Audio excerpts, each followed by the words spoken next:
Hello, and welcome to this edition of In Our House. First, creature feature.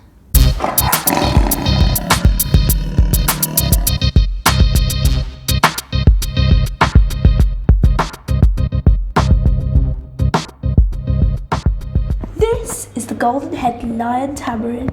It's from Brazil. Its face is bare. The hair surrounding its face is bright orange.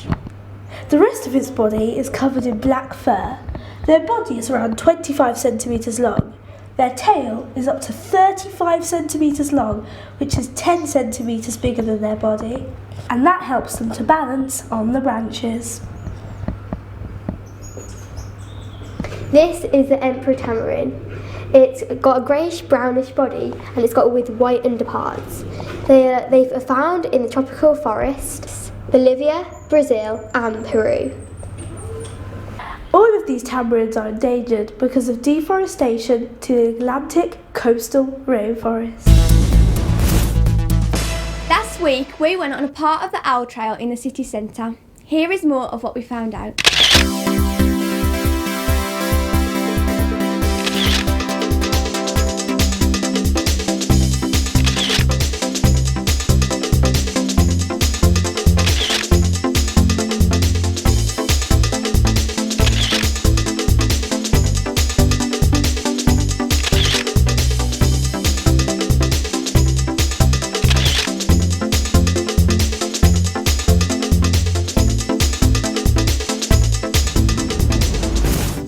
Now, here's this week's mystery picture.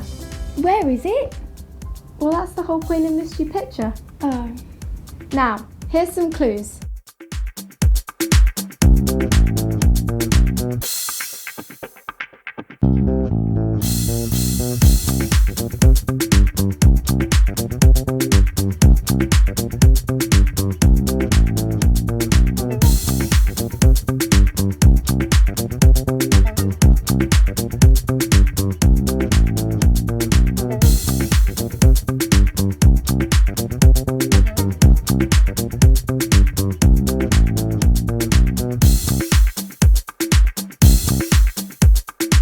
I'm Callum, you're watching TNT News.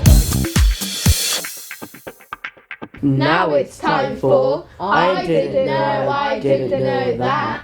This building was built in 1964. It's a signal box for New Street Station and it's been described as the ugliest building in Birmingham. What do you think?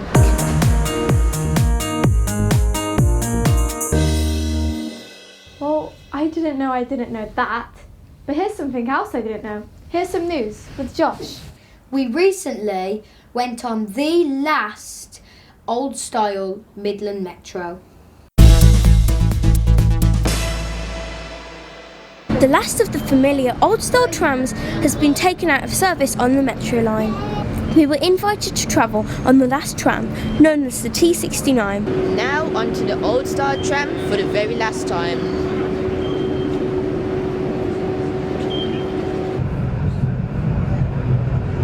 It all started in 1999 and around 5 million people travel on it a year. So, let's go. This is the last metro tram of the T69 fleet. We're at Wednesbury Depot where the trams are cleaned and repaired. Metro officials say that they're now transforming tram travel for the public. It just so happens that this last tram behind me is 16 and it is 16 years old. They reckon it's probably travelled 1 million miles. From now onwards, all passengers will use the Turbos trams, which were introduced a few months ago. With me here is Fred. So Fred, what is the difference between the old trams and the new ones? Well, I think they look a lot prettier, don't you? Yeah. They're much more modern. There's far more technology in the new trams. Most of the systems are computerised. The driver has a touch screen in front of him where he can see everything that the tram is doing, and he can give commands to the tram through a touch screen. So much more technologically advanced than the old trams.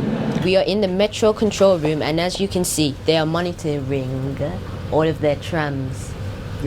As you can see here on the main screen, These yellow dots represent the trams. If a tram's on time, there will be a green line underneath.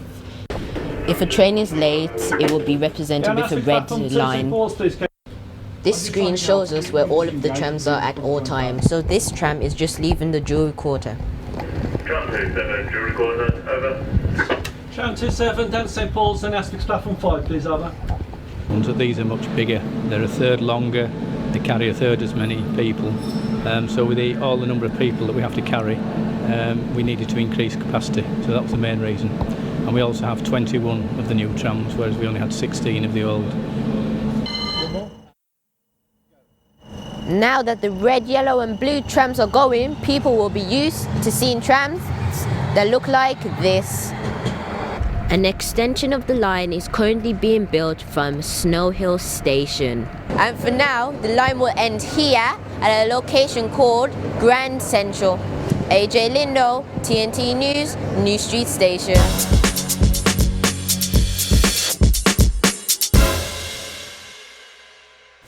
And now, gymnastics. Last week we met champion gymnast Joe Fraser.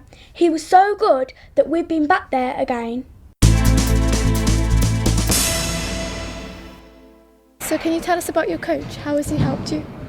Well, his name's Lee Walls. He's been my coach since 2008.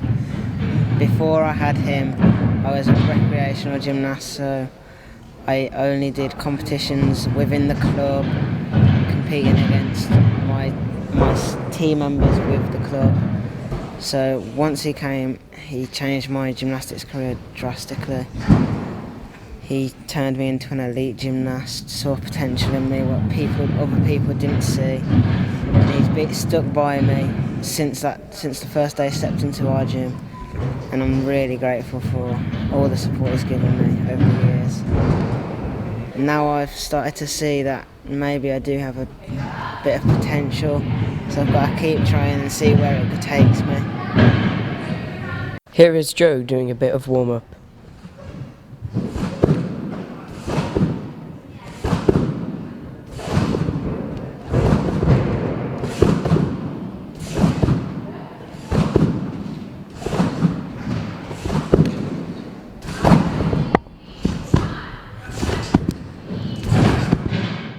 It's important to warm up so that your muscles are ready.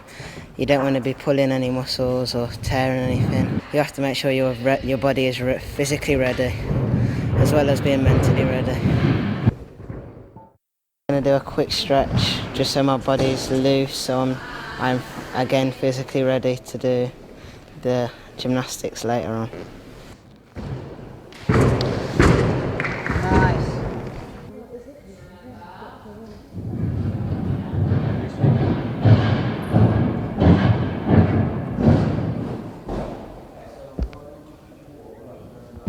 So what's this routine going to be? Well, this is the track, which is a development stage for when you go from fast track to the floor.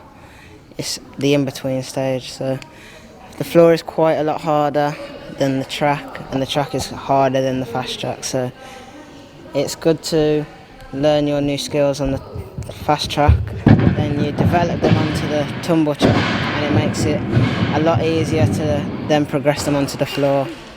So I will do some flicks, some somersaults, round-offs, and then we'll see what happens. Yeah.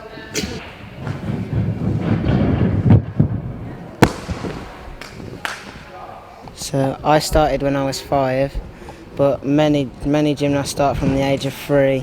It gets you in early because your gymnastics career finishes by around 25, so you haven't got much time through growing up to develop skills, so you have to get in early to develop the skills.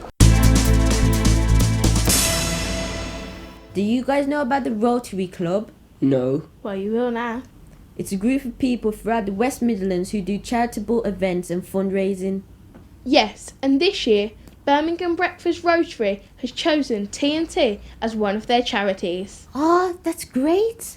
Recently, they've had a fundraising event at Edgbaston Reservoir from a Dragon Boat Festival. Joshua was there to film it. Welcome to the Dragon Boat Festival here at Edgbaston Reservoir.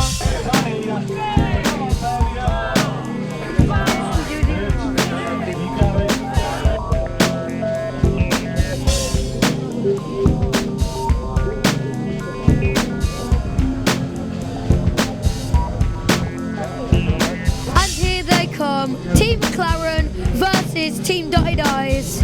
Looks like so far Team Dotted Eyes are winning. Can Team McLaren come back from this? It looks very hard. No, in this yet. Team Dotted Eyes have won.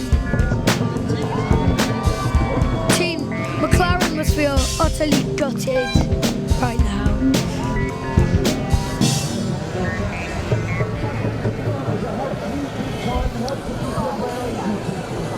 Here we go, we're ready for the next race.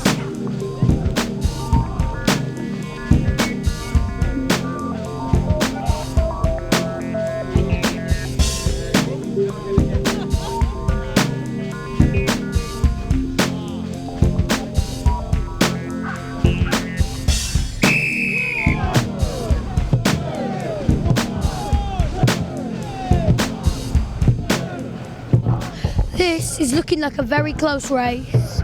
Both teams are neck and neck. And round 3 is over. We hope you enjoyed our awesome coverage of the Dragon Boat Racing Festival. Joshua Dowling, TNT News, Edgbaston Reservoir. Here with me is Paul, the president of the Rotary Club. Paul, what is the Rotary Club? Rotary Club is an organization started about 111 years ago by a man called Paul Harris, who started this organization to help the poor or the disadvantaged people. He started with 4 people in Chicago, and the club is still there in existence, Chicago 1. And his idea was to help the local society and international society. And Rotary came to England about 102 years ago. Birmingham was the first club, and now we have, in my district, 62 clubs. We have 1,670 strong membership.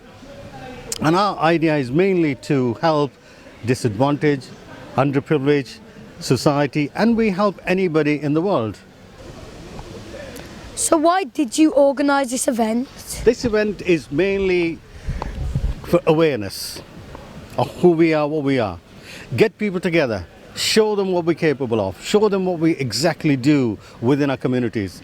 We don't just stand on Sainsbury's, Tesco's all the time collecting money. We do collect money. Without money we can't do any projects. But this event is to get the community together, put something back into the community. Community is our main item. We are for community. This is the first ever Rotary calendar being produced for our district.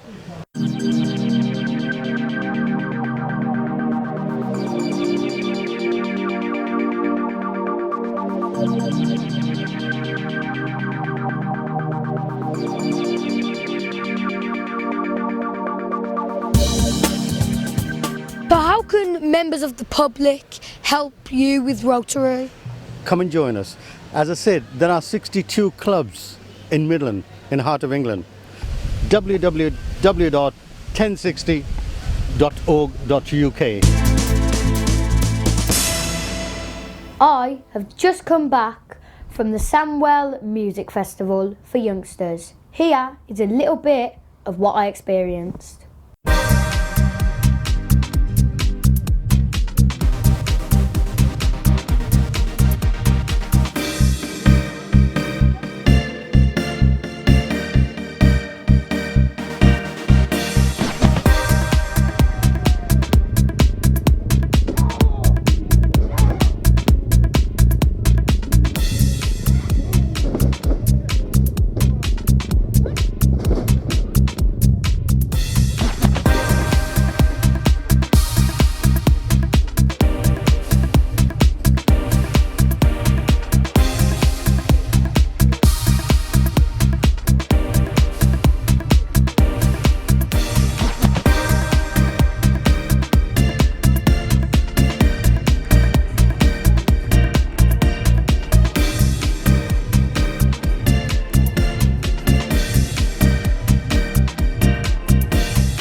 The highlight of the event was being able to see Callum Scott, who was recently on Britain's Got Talent, and getting an exclusive interview.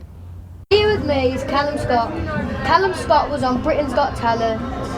Callum, what has life been like ever since the show? I can't even explain to you, buddy. It's been absolutely sensational. I've gone overseas to perform, potentially going over to America to perform.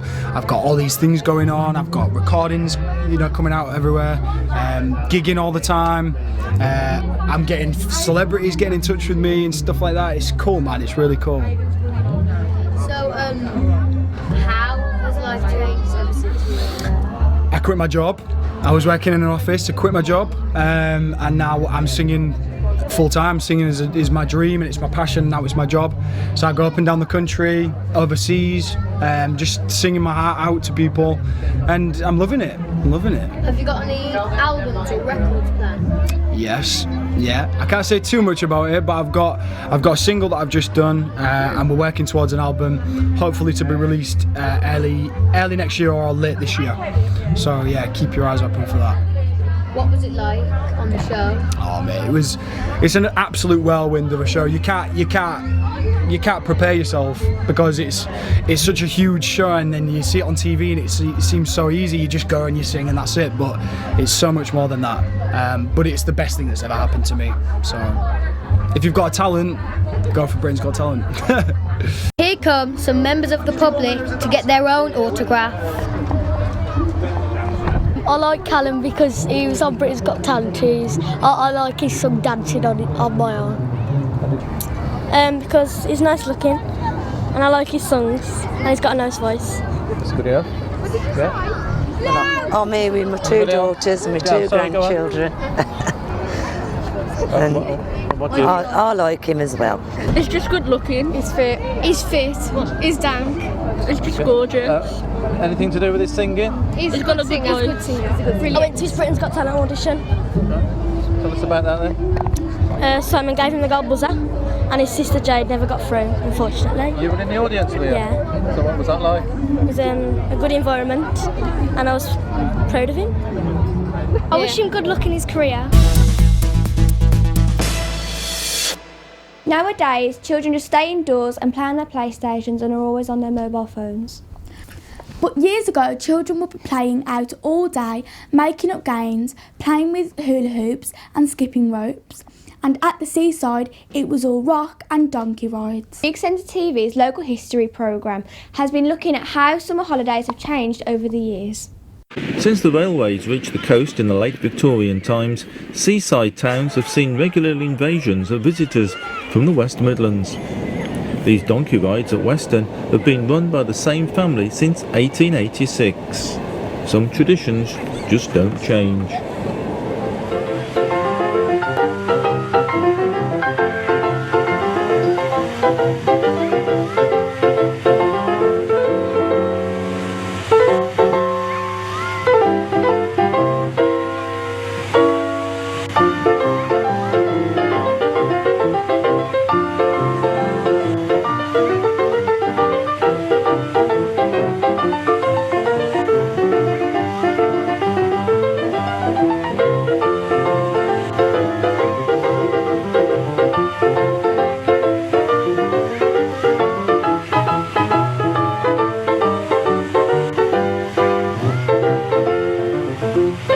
Back in the depressed 1930s, few families could afford to travel to the traditional holiday venues such as Rhyl, Weston and Blackpool. So the powers that be decided to bring the seaside to the city.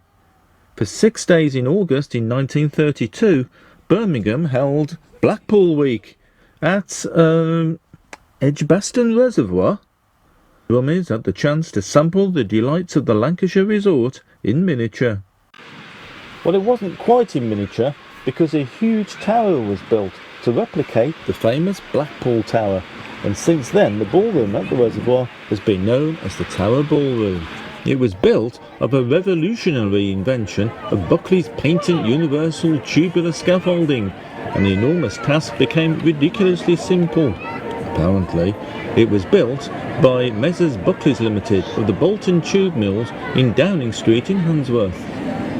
press added, the Lucky Tower is built entirely of cold-drawn weldless steel tubing, many hundreds of yards in length, and it only took a few days for its erection.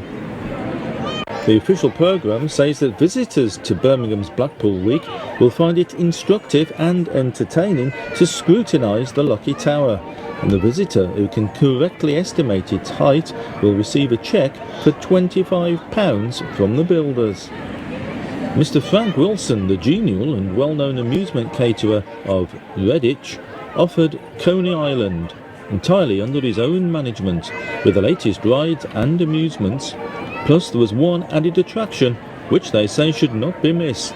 It's Sarah, the girl with the X-ray eyes, on Casino Beach. Orchestra leader Van der Ven was there to personally conduct his famous gypsy band, with performances at 3:30 and 7:30.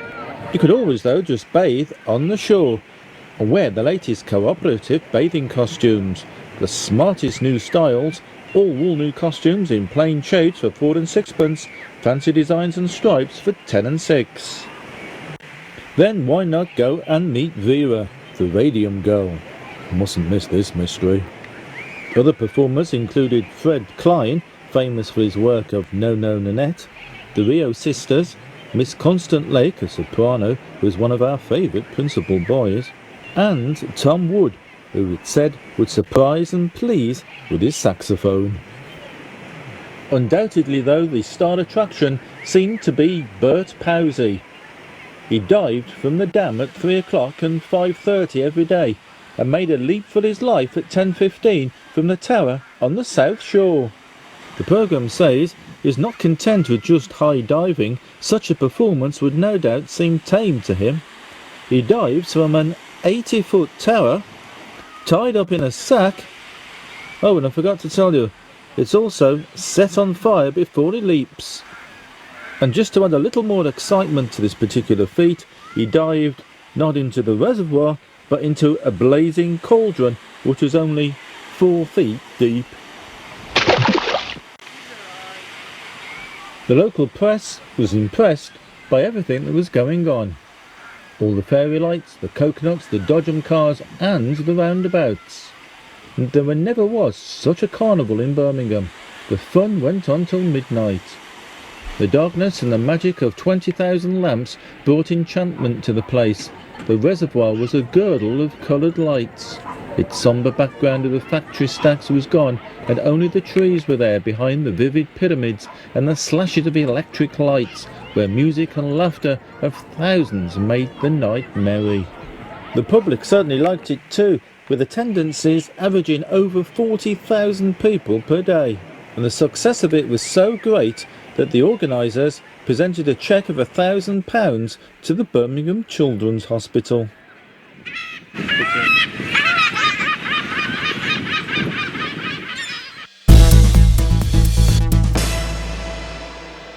That has been this episode of In Our House.